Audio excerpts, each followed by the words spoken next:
শুধু পরিবেশ রক্ষাই নয়, মুমূর্ষু মানুষের জীবন বাঁচাতেও এগিয়ে এলো তেলিয়ামুড়া পুর পরিষদ।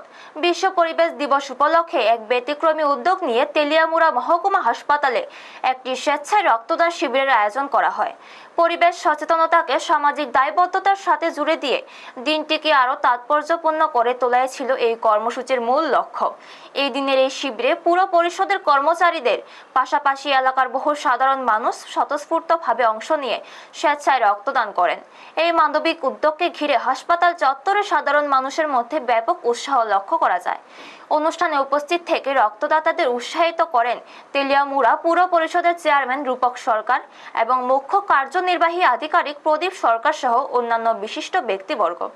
অতিথিরা এই মহৎ প্রয়াসকে সাধুবাদ জানিয়ে বলেন, এই রক্ত সাধারণ মানুষের জরুরি প্রয়োজনে জীবন রক্ষায় বড় ভূমিকা নেবে। পুর পরিষদের পক্ষ থেকে জানানো হয়, আগামী দিনেও সাধারণ মানুষের কল্যাণে এই ধরনের সমাজসেবামূলক কাজ জারি থাকবে। ব্যুরো রিপোর্ট, নিউজ তৎকাল 24।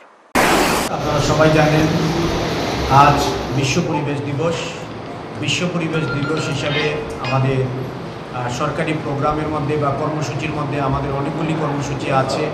এক পের মাকে নাম একটা কর্মসূচি আমাদের আছে, তৎসঙ্গে আমাদের ব্লাড ডোনেশন ক্যাম্প, স্বচ্ছ ভারত অভিযান, চিত্রাঙ্কন প্রতিযোগিতা, এরকমভাবে যোগা 21শে জুন আমাদের শুরু হয়েছে এই প্রোগ্রামগুলি। আজকে আমরা বিশ্ব পরিবেশ দিবস উপলক্ষে আমরা তেলিয়ামুড়া পুর পরিষদ এলাকায় বৃক্ষরোপণ করেছি। তৎসঙ্গে পুর পরিষদের পক্ষ থেকে আমরা একটি ব্লাড ডোনেশন ক্যাম্পের আয়োজন করেছি, যে ক্যাম্পের মধ্যে আমাদের পুর পরিষদের যে সমস্ত কর্মীগণ আছেন আমরা প্রত্যেকে সেখানে আমরা ব্লাড ডোনেট আমরা করছি।